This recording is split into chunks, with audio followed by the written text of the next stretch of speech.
In this video, you'll learn how to save a design as a template in Mailchimp.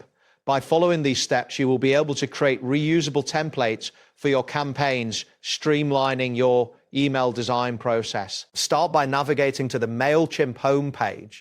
Open your preferred web browser and enter the Mailchimp URL. Once the page loads, ensure that you see the Mailchimp dashboard, which features various options such as campaigns, templates, and audience. Next, locate and click on the campaigns option in the left-hand menu.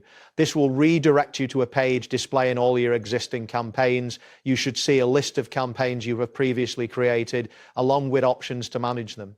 After that, identify the campaign that contains the design you want to save as a template.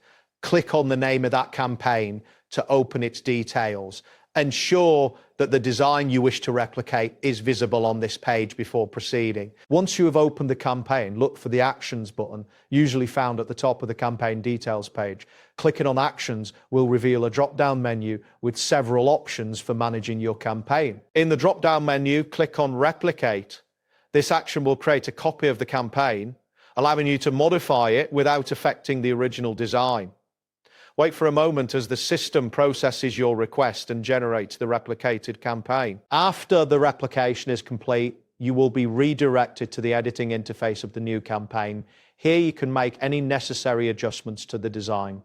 When you are satisfied with your modifications, look for the option to save this design as a template. Finally, ensure that you save your design as a template by selecting the appropriate save option. This will allow you to access this design in the future, making it easier to create new campaigns based on your existing work. Always check your available storage in Mailchimp to avoid any issues when saving templates. That wraps up today's guide. Thanks for watching, and catch you in the next tutorial.